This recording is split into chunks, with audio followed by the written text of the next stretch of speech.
Imagine this. After days of hunting, you finally get lucky. A massive deer lies before you. There's enough meat to feed your entire family for many days to come. It seems your food problem is solved. But just one day later, a new one appears. The meat starts to smell different. A few days later, it becomes dangerous to eat. And here's the strangest part. You can't just put it in a refrigerator. It hasn't even been invented yet. At all. It creates a strange situation. Humanity learned how to obtain enormous amounts of food long before it learned how to preserve it. So what did people do for tens of thousands of years? How did they survive long winters, failed harvests, and months when there was simply nothing to hunt? The answer is far more interesting than it seems. Most people imagine prehistoric life the same way. You wake up, you catch some prey, you eat. The next day, you do it all over again. But in reality, that's not how nature works.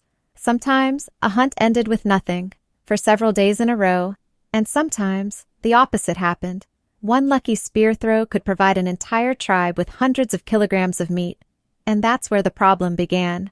For the first time, people faced something new. There was simply too much food. They couldn't eat it all at once, and they couldn't save it for later either. Without cooling, meat quickly became food for bacteria, insects, and scavengers. In just a few days, all that hard work could turn into a useless pile of spoiled food. It was a paradox. The most successful hunt could still end in hunger just a week later. That's why people began searching for a way to defeat, not hunger, but time. First, though, they had to understand one simple thing. Why does food spoil in the first place? Of course, prehistoric people knew nothing about bacteria. That discovery was still thousands of years away. They couldn't explain why yesterday's meat became dangerous, but they didn't need an explanation. They simply noticed what happened. If prey was simply left lying on the ground, it wouldn't be edible for long. But sometimes, something strange happened. Pieces of meat that were accidentally left in the sun or constantly exposed to the wind spoiled much more slowly. Fish hung out to dry after a successful catch could also last much longer. At first, it seemed like pure luck. But when the same accident keeps happening, it stops being an accident. It becomes experience. Little by little, people began to understand one simple thing. Food wasn't just something you could obtain. It was something you could preserve. They had no idea that sunlight removed moisture, without which most bacteria struggle to multiply. But thousands of attempts taught them one simple lesson. If you dry the food, it has a chance to last much longer than just one day. It was one of the first breakthroughs that changed human life. A successful hunt could now feed a family for more than just today. But it didn't take long to discover that even this method was far from perfect. Drying depended on the weather. It didn't work well for every type of food. And in cold or humid climates, it could be almost useless. So people had to find an entirely different way to stop time. The sun helped, but not all the time. The moment the sky filled with clouds, long periods of rain began, or the cold season arrived. Any hope of drying disappeared. People needed a method that didn't depend on the weather. The answer had been right in front of them all along: fire. At first, they used it only for warmth and cooking. But over time, they noticed something else. Meat that hung above the smoke for a long time didn't just taste different. It took much longer to spoil. Today, we know why. Smoke contains compounds that slow the growth of many microorganisms, while the heat continues to remove moisture from the food. But prehistoric people, just as before, judged only by the results. If smoked meat stayed edible longer, then the method worked. Over time, smoking became one of the most reliable ways to preserve their catch. Now people could take food with them on long journeys, store it for weeks, sometimes even months. But there was still one problem. Smoking took time. It required a constant fire, and it wasn't suitable for every kind of food. Humanity still needed a way to preserve food for even longer. Sooner or later, people made another important discovery. Some foods could be preserved much better when they were covered in salt. Today, that seems completely ordinary. But thousands of years ago, salt was so valuable that in some places, it was literally traded for other goods. And the reason wasn't just the taste.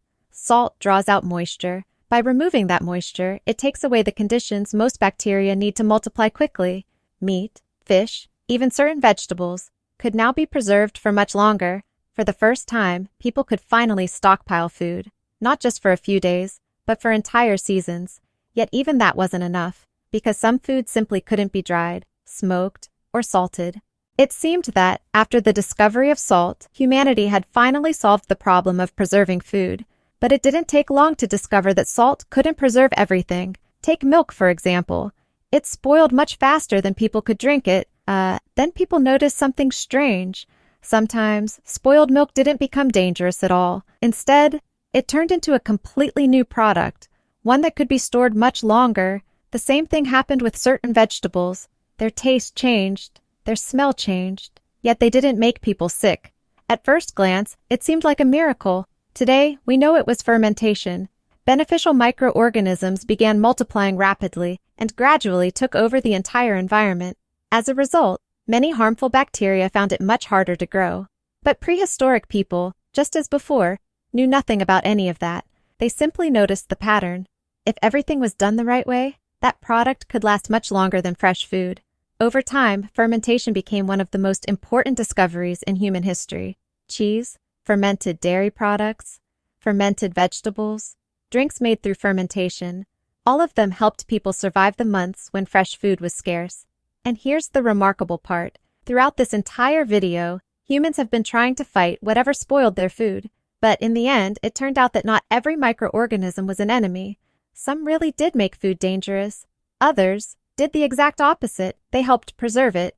That discovery became another huge step toward freeing humanity from depending only on today's successful hunt, and finally being able to store food for the future. Today, we hardly ever think about it. We open the refrigerator, take out our food, and rarely stop to wonder why it's still fresh. But for almost all of human history, knowledge was their refrigerator. Knowledge gained through endless mistakes, observation, and thousands of failed attempts. People didn't know what bacteria were. They didn't understand chemistry. They couldn't explain why one method worked while another didn't. But step by step, they learned to do the impossible. They learned how to slow time for their food. That made it possible to survive long winters, build up food reserves, build the first large settlements, and ultimately change the course of human history.